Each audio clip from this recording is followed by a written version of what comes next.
domicile, les prendre en charge, etc. Un autre exemple, c'est le plan de vie pour de nombreuses victimes.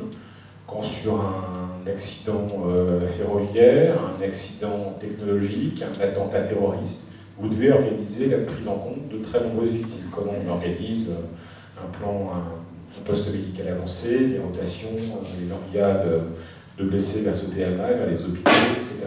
Et donc ça, vous voyez, ça fonctionne pour tout type de crise. Et puis il y a des dispositions spécifiques, et c'est là qu'on en vient au PPI. Alors il y a des ORSEC spécifiques, comment réagir neige et verglas par exemple, quelles sont les mesures de stockage de poids lourds, d'information de la population, qui doivent être mises en place. Et puis on a des plans particuliers d'intervention pour certains sites, quel que soit le type de risque d'ailleurs. On a un PPI, un plan particulier d'intervention pour le château, en cas d'attentat, pour le château de Versailles, par exemple, si vous ne pas l'avoir précisé, en cas d'attentat terroriste. On a aussi des PPI pour les sites Céveso, Seuil, Haut.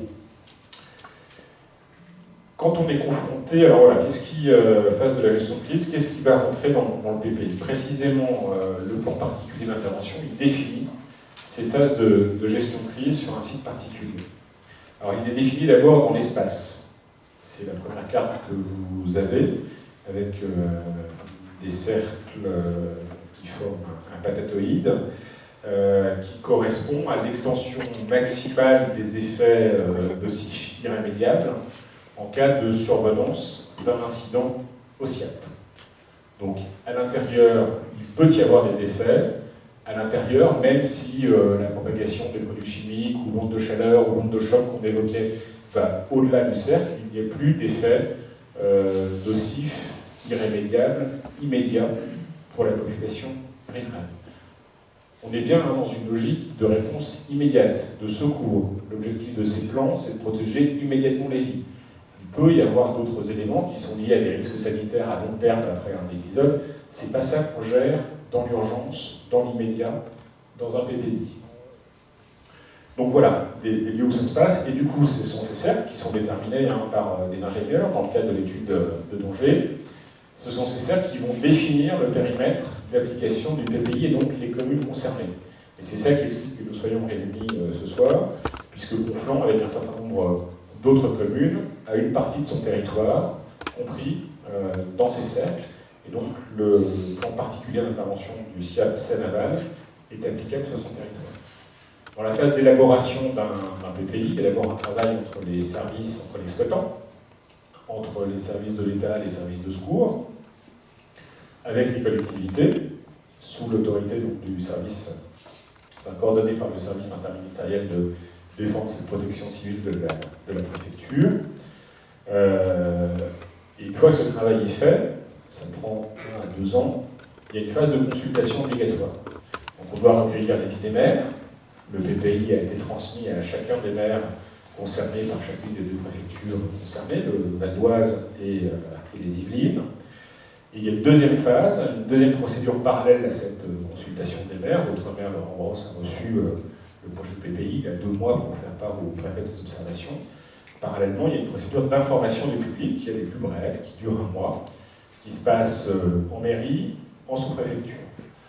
Compte tenu des événements récents qui se sont déroulés au SIAP, de l'émoi suscité par l'incendie du 3 juillet dernier, les préfets du Val d'Oise et des Yvelines ont décidé d'aller au-delà des prescriptions réglementaires en termes d'information du public. Donc on a mis en ligne le projet de PPI pour que chacun puisse le consulter facilement. Et puis on organise, lorsque les maires nous le demandent, ces réunions d'information. Il y en aura 4 au total, à Herblay, à Frette, ici même, et à Maison Lafitte, en fonction de ce que les maires souhaitent. À Cher aussi, mais ce n'est pas une réunion publique, ultérieurement. Ça dépend, encore une fois, là, de la volonté des maires. Qu'est-ce qu'on trouve, une fois qu'on a défini le périmètre, dans un PPI? D'abord, il faut que je vous explique la distinction entre 2 éléments importants, dont vous aurez peut-être entendu parler. On vous parle depuis le début des effets qui restent sur le site ou qui en sortent. Selon la nature de l'incident, c'est soit l'exploitant qui va être responsable, soit l'État et l'exploitant. Lorsque les effets d'un accident industriel restent quand on est au site, on va être dans un POI, c'est-à-dire un plan d'opération interne. C'est l'exploitant qui doit régler le problème. L'État va évidemment s'y intéresser, éventuellement prescrire des mesures urgentes. C'est ce qu'on a fait après chacun des incidents graves qui se sont produits au SIAP l'an dernier ou cette année. En revanche, lorsque les effets sortent du cadre du site, le préfet va activer le plan particulier d'intervention. Alors, effet à l'intérieur du site ou effet à l'extérieur du site, c'est pas forcément intuitif. Ça peut être limité à l'intérieur du site, mais très grave. Ou très visible depuis l'extérieur. L'incendie du 3 juillet dernier était très visible depuis l'extérieur. Mais pour autant, il ne justifiait pas le déclenchement du PPI parce qu'il n'y avait pas de risque à l'extérieur. Ce qui s'est produit ne correspondait pas à l'un des scénarios des études de danger. Ce n'était pas un relâchement de chlore, ce n'était pas une explosion de biogaz ou d'usine de méthanisation. C'était un incendie classique, entre guillemets, sur un site industriel. Ce qui a brûlé, c'est la toiture, c'est des cuves en plastique, ce n'est pas les produits qui s'y trouvaient. Et c'est ça qui explique qu'on n'ait pas déclenché le PPI, qu'on n'ait pas déclenché les procédures d'information particulières de sauvegarde immédiate des populations qui sont autour. On doit déclencher quand on est dans un scénario PPI. Un POI, ça peut être grave aussi, même quand c'est visible. Le 3 juillet dernier, il n'y a pas eu de victime sur le site du SIAP. Mais on peut imaginer un cas de POI où il y a des dizaines de victimes sur le site du SIAP, mais aucune à l'extérieur. Et donc dans ce cas-là, on ne déclenchera pas le PPI, on n'a pas besoin de sauvegarder les populations qui sont à l'extérieur. J'insiste bien parce que ce n'est pas forcément intuitif, encore une fois, et ça ne correspond pas à ce qu'on voit de l'extérieur ou à ce qu'on ne voit pas. On peut aussi ne rien voir de l'extérieur, pas de dégagement de fumée, etc., et avoir un incident grave sur le ciel. Le PPI, c'est quand il y a des effets à l'extérieur, qui seront là pour le coup généralement visibles, mais pas toujours, ça peut être un dégagement de gaz toxique qui n'est pas immédiatement visible, et qui a des conséquences. C'est pas parce qu'il y a des effets à l'extérieur qu'il y a une mortalité à l'extérieur. Vous avez évidemment tous à l'esprit les images de Rouen il y a quelques jours avec l'incendie de l'usine Lubrizol. Le préfet de Normandie a déclenché le PPI de Lubrizol et pas une victime liée à l'incendie et à l'événement. Voilà, parce que le PPI, c'est aussi de protéger la vie des riverains et de protéger l'environnement. D'abord la vie, ensuite l'environnement. Voilà ce que je voulais expliquer sur cette distinction qui est particulièrement importante pour nous. Alors, quand les effets, merci. Donc, quand les effets, alors quel est par exemple le circuit d'alerte général des services en cas de déclenchement du PPI? C'est l'exploitant qui, le premier, est informé qu'il se passe quelque chose sur son site. Et qui va très vite pouvoir dire si ça rentre dans l'un des scénarios de l'étude de danger qui justifie le déclenchement du PPI ou pas. Son rôle, c'est d'informer, qu'on soit dans un cadre de POI ou de PPI, dès lors que ça a une ampleur certaine, d'informer les services de l'État. L'inspection des installations classées, mais également les secours, la préfecture. Ah. Je croyais que j'étais en train de dire quelque chose qui était erroné, je ne comprenais pas comment je l'expliquais. D'accord. Serez-vous. Donc l'exploitant informe les services de secours. Comme on est dans une police qui a des DSP, parce que très vite il y aura des mesures de fermeture de route à mettre en place, informe la préfecture, le site PC, doit également informer les maires. Quand on est dans une phase de POI, c'est la responsabilité de l'exploitant. On n'est pas dans la phase de gestion d'un événement de sécurité civile où le préfet doit prendre la main et assumer la responsabilité de l'information des maires. Dans un POI, c'est la responsabilité de l'exploitant.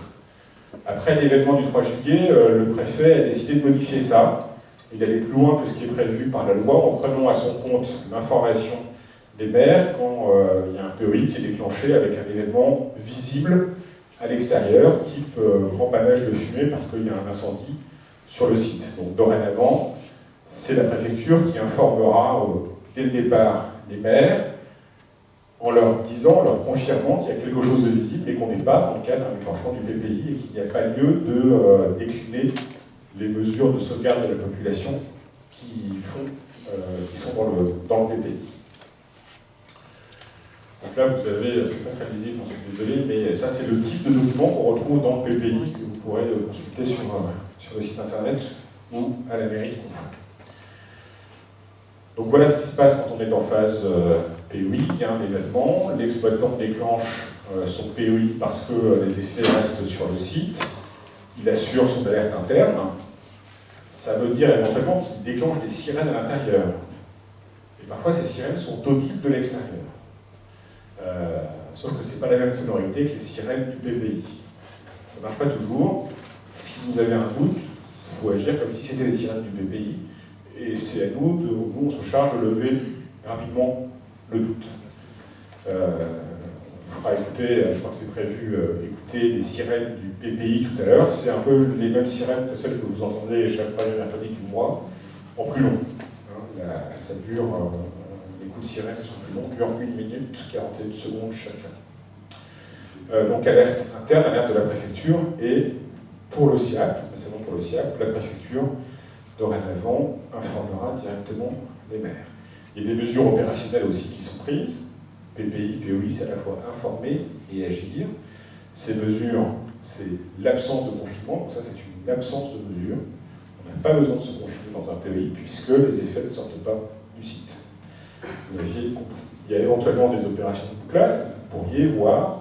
Alors à Conflans, vous êtes un petit peu loin pour l'accès des secours, vous n'êtes pas concerné, mais sur HR, sur Maison Lafitte, sur Saint-Germain, on verrait, y compris dans une phase de POI un peu intense, des bouclages de route, c'est le cas de la route centrale par exemple, qui est régulièrement fermée quand il y a, par exemple, le 3 juillet dernier, quand il y a déclenchement du POI. Il y aura des messages et des communiqués de l'exploitant, de la préfecture. Il y aura éventuellement aussi, ça ne vous concerne pas à ce stade-là, une activation de ce qu'on appelle les CAI, les centres d'accueil des impliqués, sur décision du COS, du sapeur-pompier qui est là, pour accueillir, non pas les blessés ou les victimes, mais les personnes impliquées qui sont affectées par ce qui se passe. Deuxième cas, et c'est celui qui nous préoccupe ici, survient un événement où les effets sortent du site, et donc là, on déclenche le PPI. Il y a plusieurs façons de déclencher le PPI. On expliquait tout à l'heure que des fois ça va très vite, mais sur des événements acinétiques rapides.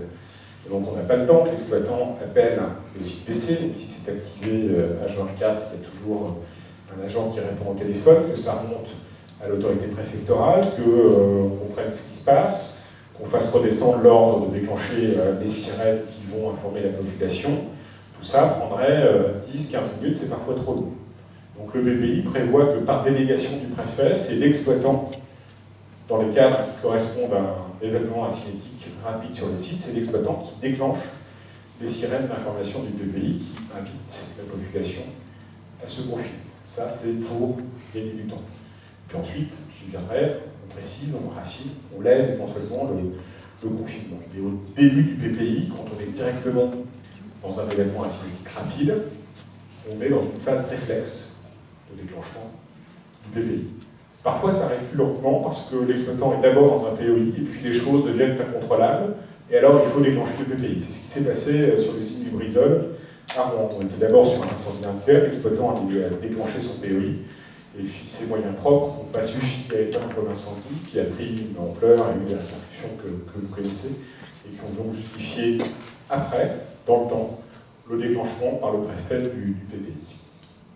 Donc c'est pas forcément immédiat, on peut avoir les deux procédures qui s'enchaînent. Donc quand l'exploitant ou le préfet déclenche son PPI, les services de l'État sont alertés. En général, l'exploitant prévient immédiatement les secours, les pompiers. Là, c'est le préfet qui a la responsabilité d'informer les communes et la population, de gérer l'alerte, sauf quand, par délégation du préfet, l'exploitant appuie directement sur le bouton de la sirène. D'ailleurs, ici, pour votre information, la sirène, elle est sur le toit de ce bâtiment. Elle a été changée très récemment dans le cadre du système d'alerte et d'information des populations changé récemment par l'État. Donc on déclenche les sirènes, c'est le premier, le seul moyen d'information du déclenchement du PPI. Il n'y en a pas d'autre aujourd'hui. La préfecture active les diverses cellules de commandement, donc il y aura un poste de commandement opérationnel au plus près, le site est déjà prédéterminé, à proximité du du SIAP, mais à l'extérieur du rayon des effets. Le préfet active aussi le centre opérationnel départemental qui se trouve dans le cadre de la préfecture, où sont rassemblés tous les services pour coordonner à ce niveau-là la réponse de l'État. Les maires, le cas échéant, sont représentés ou peuvent être représentés au PCO. Donc ça, c'est pour l'alerte. Alors, bleu sur bleu, je n'arrive plus à lire sur le papier. Parallèlement, il y a un service qui nous concerne, qui vous concerne beaucoup en heure ouvrable, leurs vacances scolaires, c'est les écoles. Donc on informe l'inspection d'académie de ce qui se passe, de façon à ce qu'elle déclenche, en plus de l'audition des sirènes, ce qu'on appelle les plans particuliers de mise en sécurité. Il y en a dans toutes les écoles, dans tous les collèges, dans tous les lycées. Il y a des exercices réguliers, il y a l'obligation maintenant de faire 2 à 3 exercices chaque année. Oui, là c'était pas mercredi, donc il n'y avait pas d'enfants à l'école et je crois qu'on était en plus en période de vacances scolaires. Voilà. Mais les centres de loisirs, alors là c'est plus les établissements scolaires, c'est souvent sur la responsabilité des maires, mais entendent aussi des sirènes. Hein, c'est encore une fois le premier vecteur d'information, c'est la sirène. Et puis les communes, une fois qu'elles sont informées, doivent activer leur plan communal de sauvegarde. C'est le dernier échelon de la planification Orsec. Chaque commune doit élaborer un plan communal de sauvegarde qui permet d'organiser la façon dont de prévoir la façon dont elle s'organise pour faire face aux risques qui peuvent survenir sur son territoire. Donc il y a des communes qui prévoient des dispositions neige, là pour lesquelles c'est pas nécessaire, ça va dépendre de l'endroit où vous êtes en France. Ici c'est plutôt inondation évidemment quand le niveau de la Seine monte, mais il y aura aussi des éléments sur le PPI du SIAP dans le plan communal de sauvegarde. Comment est-ce qu'on accueille la population qui doit être évacuée par exemple. Ce n'est pas le cas sur un PPI, on n'est pas sur des évacuations, mais c'est le cas sur les inondations.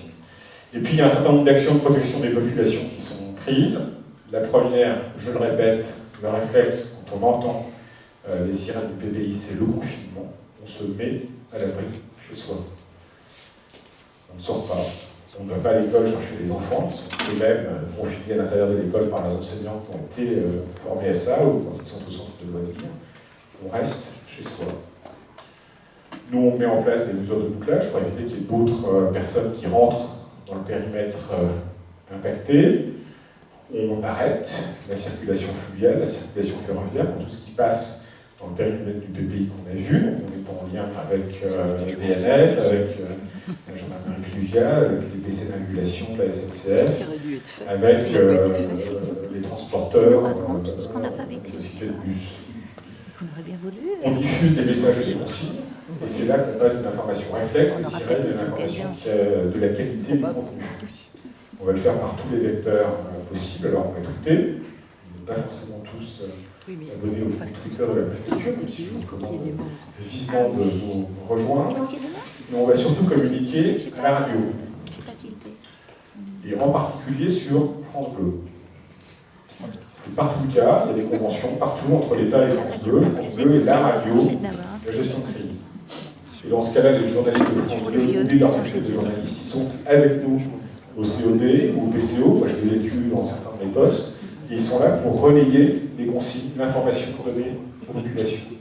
Donc, sirène, vous devez avoir 2 réflexes, entrez chez vous, vous mettre à l'abri, et branchez France Bleu. Du coup, vous avez intérêt à noter la fréquence de France Bleu, ne la demandez pas, je ne la connais pas par cœur, je vous voilà, message et consignes, éventuellement activation des centres d'accueil des impliqués, et puis déclenchement de tous les plans qui seraient nécessaires. Si l'accident fait des victimes ou est susceptible de faire des victimes, on va déclencher le plan de nombreuses victimes qu'on évoquait tout à l'heure, donc en s'appuyant sur les autres briques qui forment notre planification Orsec. Consignes et conduite à tenir. Ça, c'est un extrait des brochures qui seront distribuées une fois que le PPI aura été adopté, qui seront distribuées à tous les habitants du périmètre concerné. L'alerte, elle est sonore. Et puis, il y a des choses à faire et des choses à ne pas faire. Alors moi, je n'arrive pas à le lire, c'est terrible de le lire, c'est un naufrage. Vous le mettez en plus grand, Olivier, ouais. Que tout le monde, c'est juste de ne pas arriver à lire non plus. Tu dis quelque chose? Non, rien.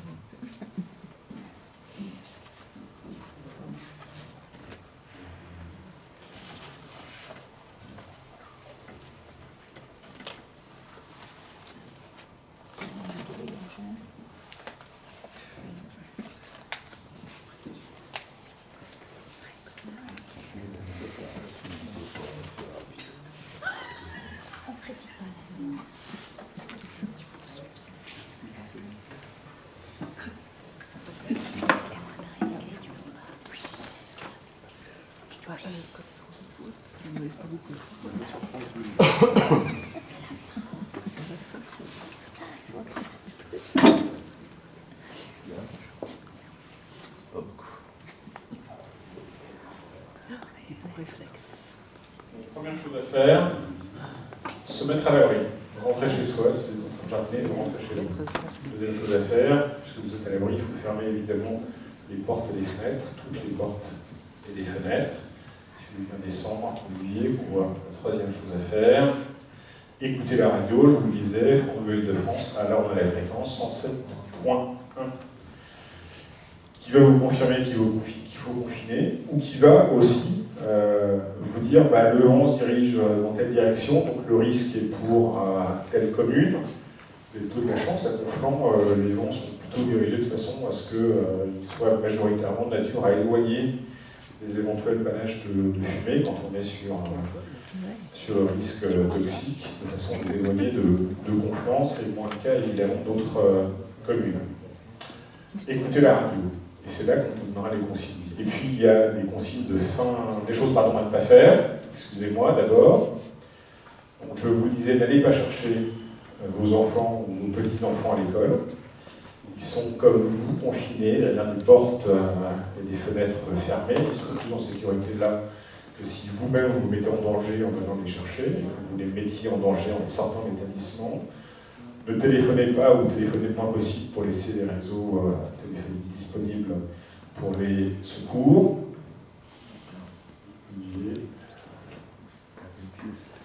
Et fin d'alerte, une sirène en son continu durant 30 secondes, ainsi que des informations à la radio et par tous les médias qui nous sont offerts. Alors je vous dis France Bleu au début, c'est notre porte-parole officielle, mais très vite sur ce genre d'événement, on a dans la cour de la PREF ou au PCO toutes les chaînes d'information en continu, donc vous aurez de l'information par divers biais, et puis on informe aussi en temps réel et en parallèle les maires qui peuvent utiliser leur propre système d'information du grand public.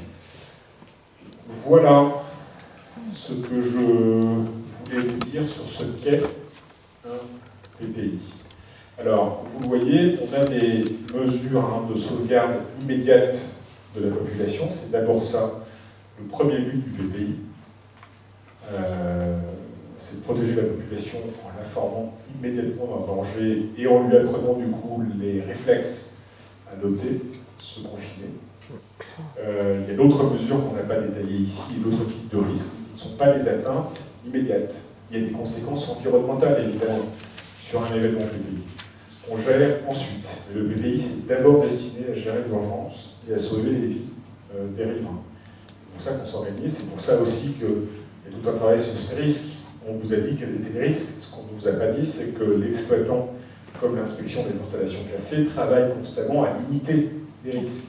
Il y a des réflexions sur les process, il y a des quantités limitées de produits, il y a des manipulations interdites, il y a des séparations entre types de produits pour éviter des mélanges dangereux. Donc ça, c'est le travail continu de l'exploitant et des services de l'État pour diminuer ces risques, mais il y en a un certain nombre. Le but de ces réunions de ce PPI, c'est évidemment de vous informer, parce que la meilleure façon de se protéger, c'est d'être informé et de savoir comment réagir. Oui, ça, on est bien d'accord. Nous sommes maintenant à votre disposition. Si vous avez des questions, monsieur. Oui. Bonsoir, monsieur. Vous avez le micro, mais comme on est quasiment en format familial, je ne sais pas si c'est nécessaire.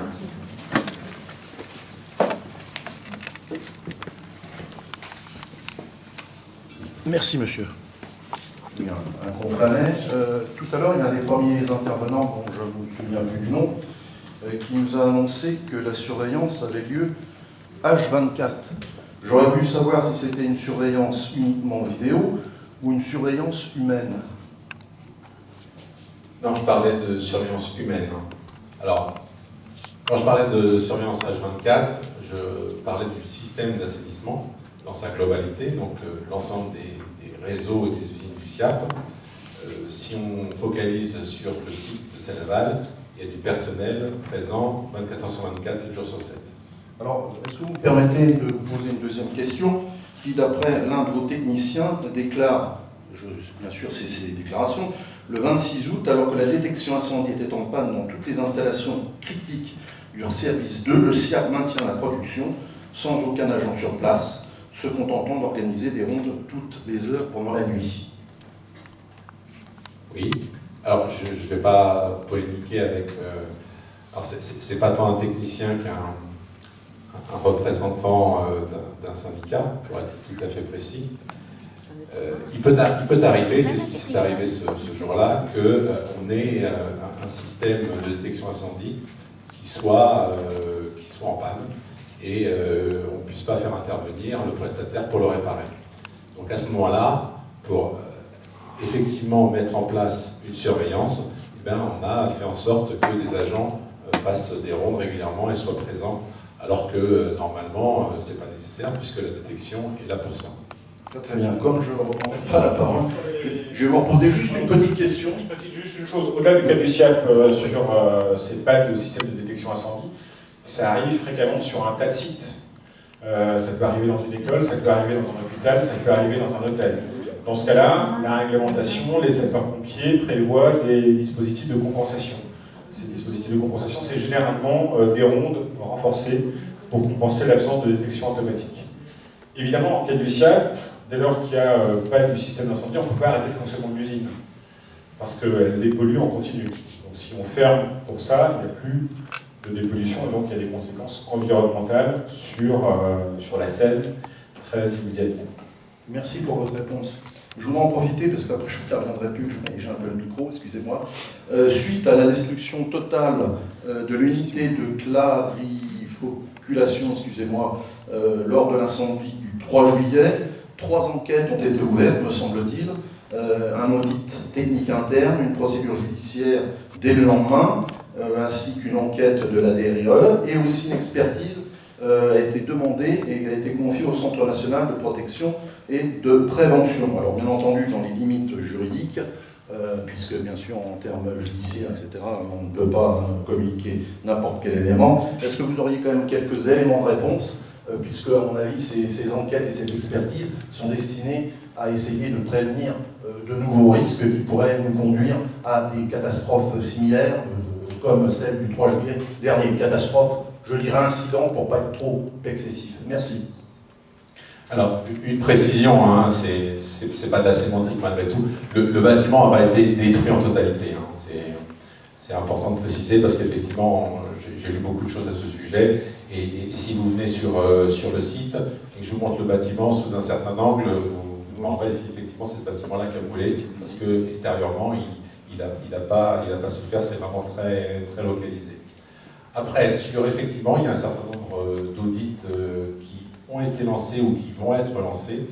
Le principal étant l'audit de sécurité qui va être lancé dans les prochains jours et qui va commencer. Donc on va lancer une consultation, hein, on va consulter un certain nombre de prestataires qui ont pignon sur rue. Hein. Je pense par exemple à l'INERIS hein, qui travaille beaucoup justement avec l'État, avec les DRIE sur ces sujets-là, mais aussi une entreprise comme Dupont de Nemours qui là aussi a des compétences très importantes en matière de sécurité industrielle. Donc, ils vont commencer à travailler, une fois qu'on aura désigné ce prestataire, vers la mi-novembre, et avec un rendu définitif fin juin, mais un premier rendu à la demande de la secrétaire d'État Elisabeth Bargon sur la sécurité. Emmanuel Dargon. Oui, c'est ça exactement, j'ai confondu les deux. Donc Emmanuel Dargon, donc à sa demande, il y aura un premier retour sur la sécurité incendie qui se fera au mois de février 2020. Une précision sur cet audit. Alors d'abord, ça prend du temps parce que le SIAP est un organisme public, doit respecter la réglementation sur les marchés publics. Cet audit, il est encadré par un arrêté que le préfet vient juste de signer, un arrêté préparé par la DRIE, qui explique quelles sont les finalités de l'objectif et les réponses qu'il doit apporter et qui fixe les échéances. La date, par exemple, du 28 février pour la partie incendie. À chaque étape, les relations entre l'État et l'exploitant, et c'est vrai pour le SIAP comme pour tous les exploitants de sites Céveso, sont régies par des arrêtés préfectoraux préparés par les ingénieurs des inspections, de l'inspection des installations classées et qui prescrivent des mesures. Le premier arrêté prescrivant des mesures urgentes, il a été pris 3 jours après l'incendie pour définir une campagne de mesures de la pollution de l'air, des sols autour de l'incendie, pour savoir s'il y avait, nous on savait qu'il n'y avait pas de risque immédiat de dommages graves, irréversibles pour la population. Évidemment, il y a la partie sanitaire à long terme. C'est exactement ce qui se passe aujourd'hui à Rouen avec l'Lubrizol. Vous l'avez vu, il n'y a pas une victime immédiate, il y a des interrogations légitimes à Rouen, comme ici, sur les conséquences sanitaires à long terme. Donc, ces campagnes de mesures, elles sont faites, ou elles ont été faites.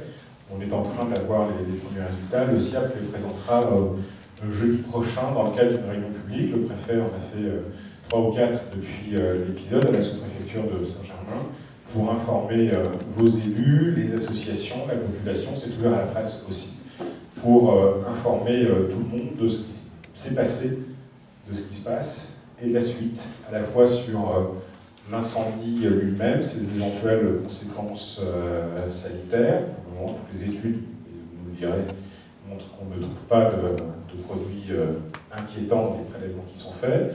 Et puis suivre l'aspect environnemental, puisque la perte de l'usine, elle se traduit par une pollution de la Seine. Mais encore une fois, pas une pollution, il faut le redire, pas une pollution par des produits chimiques, une pollution qui résulte de l'absence de traitement de l'eau. Donc c'est nos eaux usées non traitées, une partie de nos eaux usées non traitées ou moins bien traitées qui se trouvent dans la Seine, et c'est ça qui a causé la mortalité des poissons. Vous avez pu voir cet été, ça n'est pas le rejet de produits toxiques dans la Seine. Au départ, Céveso, c'est ça. L'origine de Céveso, c'est une usine qui a pollué. C'était quel rivière, quel fleuve?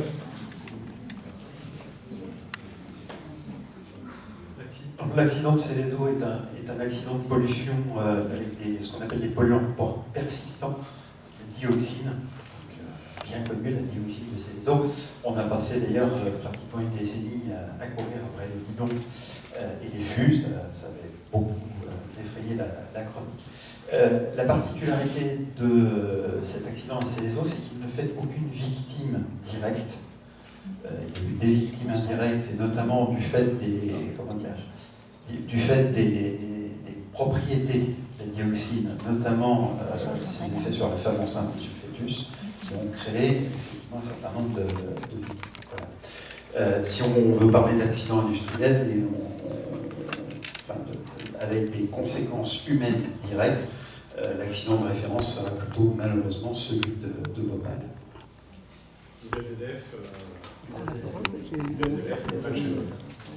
Monsieur, pardon, excusez-moi, je crois que madame avait levé la main avant le rapport, on aura la parole à tout le monde. Bonjour. Thierry Brigaud, conflanet et chimiste. Donc vous nous avez parlé j'ai plusieurs questions et puis aussi des remarques. Donc tout d'abord, vous avez parlé de réactifs chimiques que vous utilisez. Est-ce qu'on peut connaître les types de réactifs? Et est-ce que la liste est connue, de même que les quantités qui sont stockées et qui sont utilisées? Parce que vous minimisez un peu cet accident ici, mais c'est vrai que c'est pas grave. Il y a certainement pire sur le site de l'usine du SIAP, avec les composés chlorés qui sont stockés, j'imagine, à côté. Donc, alors, pour répondre, alors vous allez m'excuser, alors il y a cet aspect-là. J'ai un certain âge, alors je vais utiliser des termes qui sont chimiquement plus corrects. Mais voilà, globalement, 2 produits principaux dont le mélange est effectivement incompatible, le chlorure ferrique et l'eau de Javel. Plus exactement, l'accident de référence qui est craint, c'est celui-ci. Parce que ça, c'est un nuage de chlore, ça. C'est effectivement, alors c'est un nuage de chlore, je vois que vous êtes tout aussi chimiquement incorrect que moi, puisque maintenant on m'a expliqué qu'il fallait dire du dichlore. Oui, effectivement, c'est du chlore gazeux. Alors, ça a un avantage, c'est que le seuil de détection olfactif est bien inférieur au seuil de toxicité. C'est-à-dire qu'en fait, lorsque vous avez un dégagement... Non, Oui, non, mais d'accord. mais laissez-moi terminer, après vous m'expliquerez en quoi je me trompe. Mais globalement, c'est la seule chose un peu sympathique là-dessus. Au niveau des quantités, elles sont fixées par arrêté préfectoral d'autorisation qui est consultable sur Internet. Bien entendu, les localisations exactes de ces stockages ne figurent pas dans les arrêtés de telle manière à éviter. Elles figurent dans des annexes qui sont communiquées à la commission de suivi de site et bien entendu qui font partie des échanges qu'on a avec et globalement, essentiellement deux produits là-dessus. Et ça, c'est très grave, ceux-là. Bon. Ah bah mais vous m'avez pas entendu dire le contraire. Hein. Voilà. Donc c'est ça qu'il faut éviter, en fait. Et donc, c'est cet accident-là qui a eu lieu avec le chlorure ferrique, ça ne s'enflamme pas tout seul. Donc, est-ce que vous connaissez les causes déjà de cet accident?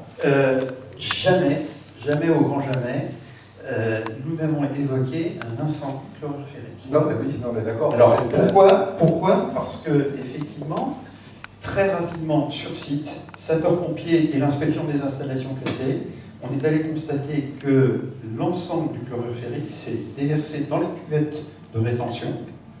Donc alors je peux vous le dire, en personne, j'y suis descendu avec les sapeurs-pompiers, et on a constaté qu'effectivement, l'ensemble de ces stockages, c'est essentiellement des cuves plastiques, ont fondu et sont descendus directement en dessous. Ce qui fait qu'on s'est retrouvé extrêmement rapidement devant un incendie classique de bâtiment, sans les produits chimiques. Dans le même bâtiment, séparé par une cloison coupe-feu, il y avait effectivement un stockage de javel.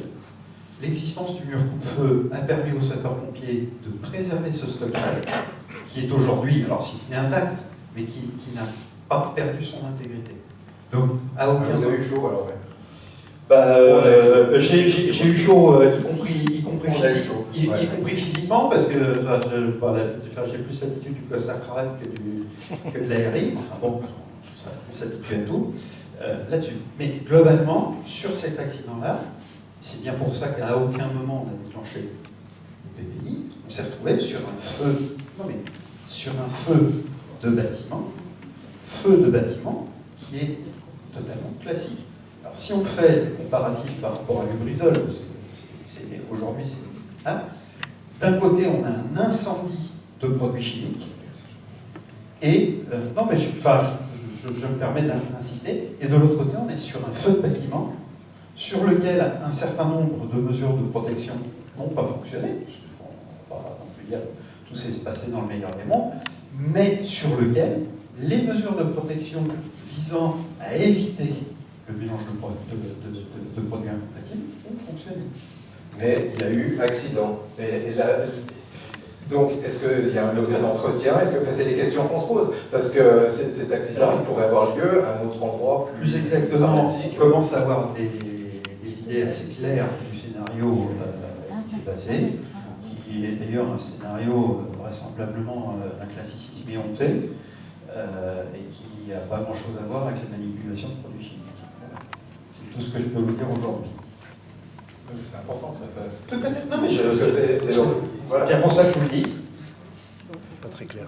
Par ailleurs, donc une autre marque, oui, comment on passe des POI au PPI? Alors le PPI, de toute façon, vous ne pouviez pas le déclencher parce qu'il n'y en avait pas encore. Il y a un projet de PPI maintenant, bon, peut-être qui a été stimulé par l'accident, mais enfin voilà, c'est un projet, hein, je l'ai vu cet après-midi, donc j'ai vu le projet. Donc, oui, c'est pareil, on a un projet puisqu'il doit avant d'être adopté par le préfet, être soumis à la consultation des maires et à l'information obligatoire depuis longtemps déjà. Quoi donc, le PPI? Les PPI, Ah oui, bien sûr que c'est obligatoire, mais le PPI, non mais monsieur, le PPI on ne l'écrit pas dans le vide ou dans l'abstrait, on l'écrit par rapport à l'état d'un site. Le SIAP a connu des évolutions extrêmement importantes de son fonctionnement, de son organisation, entre la partie traitement des eaux, traitement des boues. Cette refonte majeure du site a rendu nécessaire de décaler dans le temps la rédaction du PPI, de façon à ce que cette évolution soit achevée et que le PPI porte sur un site industriel à peu près finalisé, qui continue à évoluer comme tous les sites industriels. Et ça n'aurait pas eu de sens de faire le PPI il y a 10 ans, compte tenu des travaux qui étaient déjà en cours sur le site.